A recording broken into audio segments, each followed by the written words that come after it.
What is going on, my broskiis? My name is Toadskii, back again, here to bring you guys yet another One Piece Treasure Cruise video. And today, we're looking at the Metal Exchange lineup information update for the first month of 2023. We're expecting big things. Let's see what kind of characters we can actually pick up from this month's Metal Exchange. So let's go ahead and start off at the bottom, because the recent additions now of the New World Journey Koala and Sabo are now here for 100 medals each. Both these characters are actually pretty good. You've got the Koala here reducing 5 turns of Threshold, 5 turns of Bind, Unfavorable, and block slots are changed to matching, and then if you have a Slasher or a Cerebral Captain, you get a chain boost. I have used this Koala quite a bit in the past. Very, very blessed to have had this character. And then Sabo is the new addition. I actually don't own this character, so I'm definitely going to be picking him up. He removes 5 turns of Resilience, 5 turns of Attack Down, and if you have a full HP when you launch the special, you get 2 times Color Affinity for 1 turn, 1.75 otherwise. And I have heard that this guy actually has Hunger as well, so that's actually kind of cool. Another character you can get relatively accessibly that has Hunger, so not too bad at all. And it's a Sabo character, gets access to a couple of really neat supports and stuff. So I think that both these characters are definitely worthwhile pickups. I might have to do like a tier list kind of video, just breaking down, the characters in the Metal Exchange that are always available, like which ones are actually worth picking up, because there are definitely some really good ones here.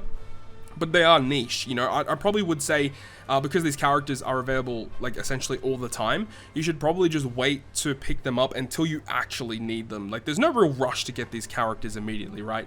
So we'll move on up to the next one, which is going to be the 100 medals, which is the powerful support effect characters. So, I mean, there's a couple of new ones here, I think, like Jack. I haven't used this Jack that much. He does attach to Kaido, and when you're inflicted with Special Reverse, he removes 2 turns of it. It's kind of cool, but I haven't used it that much. But with the release of the new Versus Kaido, potentially this character might be kind of cool. Though if I remember correctly, I'm pretty sure Versus Kaido legitimately has a crewmate ability that resists Special Reverse. Could be wrong on that. Pretty sure he does though, so I'm not really too sure about that. Then this Brook actually is really good, attaching to Zoro, Nami, Sanji, or Chopper, and if you use a special that removes Paralysis or Despair, you remove 2 turns of it plus. So it's really, really nice. There's quite a few of these characters that this character can attach to that is going to be really, really nice for you. Like even like Sanji Judge, for example, he removes 5 turns of Paralysis. Attach this, you remove additional 2 turns. Obviously Legend Chopper, for example, removes Despair and Paralysis, and you can just remove an additional 2 turns of it. Nami, the Nami is obviously really good, and Zoro doesn't really have too many characters that he can attach to for this. But either way, this is actually a really good support effect. Crocodile doesn't really see that much play. Way back in the day, he used to be really good, attaching to Robin, Mr. 2, or Mr. 1, and remove 1 turn of Special Reverse, or just reduce the cooldown of the unit by 1, and also 3 turns of Special Bind removal on the supported character only when you reach the last stage.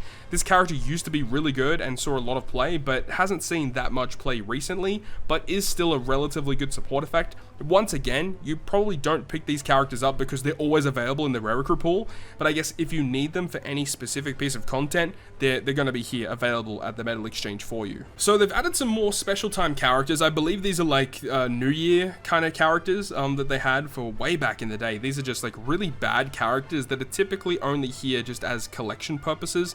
There's no real reason to pick these characters up, to be honest, unless if you just want them for the collection. So you can pretty much skip these ones. Next is going to be some TM rare recruits. These characters are interesting. These characters came out a while back. So Eustace Kid, quick damage to 1 enemy, reduces attack down and increased damage taken by 4 turns. But then the rest of the buffs are only if you're in a treasure map, so you're not really going to be using this character in a treasure map because he's not a boosted unit, unfortunately.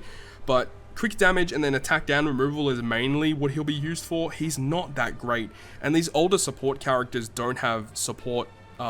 These older treasure map characters, should I say, don't have support effects either, which doesn't really help too much.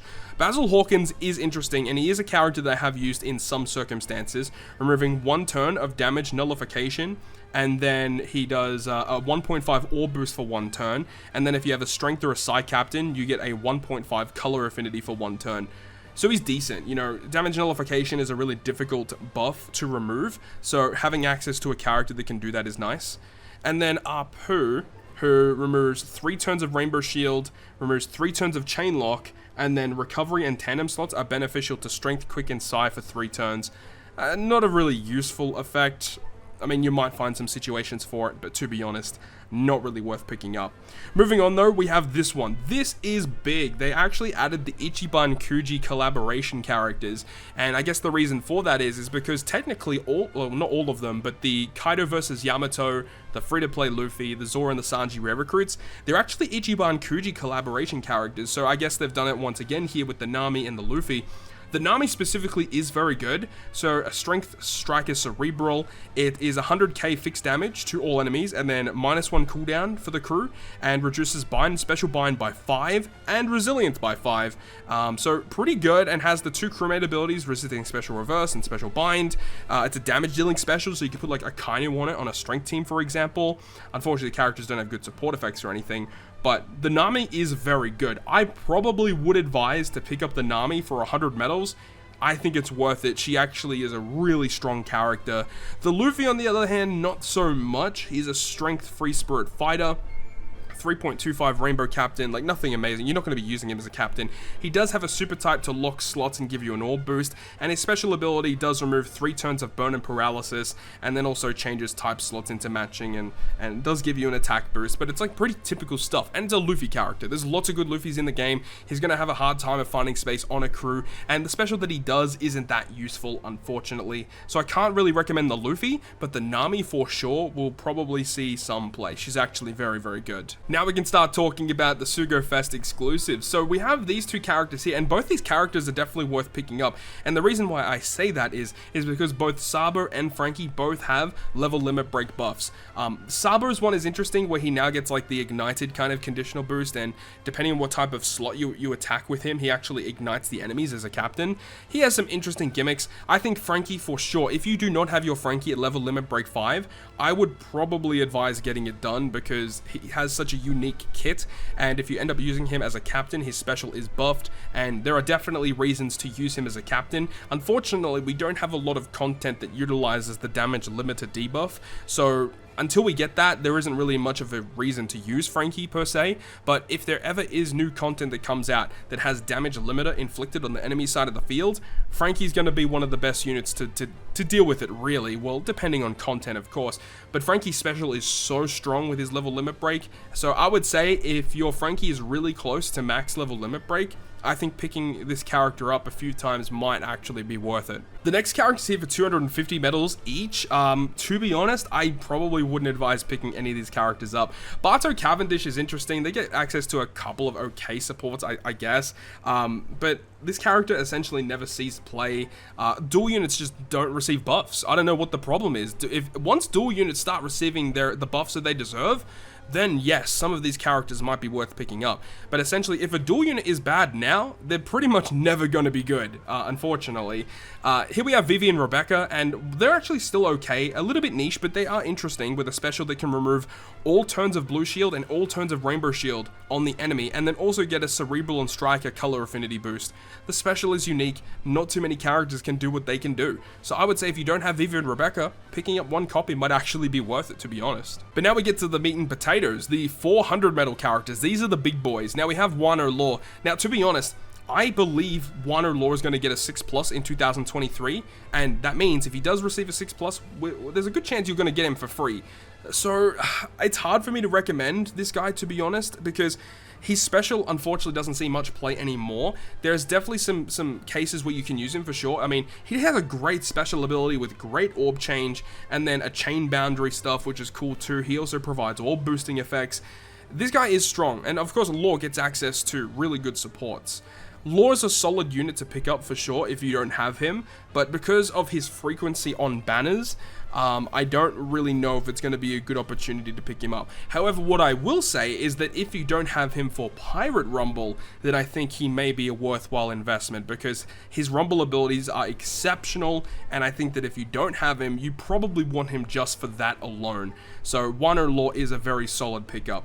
Next is Moria. Gecko Moria, I guess you could kind of say the same thing. He doesn't see that much play anymore as a crewmate or as a captain. What I will say is that as a captain, he is still pretty good. Very defensively focused, lots of healing. He has an HP boost, boosting Driven and Powerhouse, two of the best classes in the game. He does get access to a super type special that allows you to lock your slots, which is very cool when you have a special that can give you a full board of slots, give you an orb boost as well. He has the threshold effect where you take no more than 2,000 damage for one turn, which is kind of cool. And then also he has the clock buff, so when you let that clock buff expire, you get a color affinity boost in the next turn for Driven and Powerhouse. He actually has a really good kit, but of course his Pirate Rumble stuff, you cannot go past how good he is in Pirate Rumble. He's very good in Grand Party, he is very good in normal Rumble. If you don't have him for Rumble, you might want to pick him up for that, especially if you got characters like 6+ Demon King Uta, the new versus Kaido, or even old school like Yamato, or what do you call it, Super Tandem Kid, the Treasure Map Legend Blackbeard. Like, this guy has great synergy in Pirate Rumble. You probably want to pick him up just for that alone. But then you got Vivi. Now, Vivi doesn't see too much play anymore, but her captain ability is interesting. You know, Strength Cerebral Free Spirit Captain, 10 turns of special bind removal. I think a lot of people forget that she has that. And a special ability that can give you a full board of slots, lock them, and give you 3 turns of an orb boost. But if you already have an orb boost, you buff it by 0.25. Her special is very, very strong. She is usable in Rumble. She has access to CT increase for your strength allies, which is kind of strong, and also can potentially special bind your opponents. Vivi's a pretty solid pickup too, so if you don't have her and you have like a bunch of medals lying around, yeah, I think she's a solid pickup. She just doesn't really see that much play, unfortunately, but she's okay. And then you got Kinemon and Denjiro, who, this is an interesting unit because there aren't a lot of situations where you need him, but the situations where you do need him, you are very, very thankful that you do have him. Because his special ability is somewhat unique in the fact that he gets rid of 6 turns of Blue Shield and 6 turns of Rainbow Shield, and a 2.75 orb boost to Slasher and Free Spirit, and a 500 base attack boost. Like, it's a very strong utility and offensively focused special.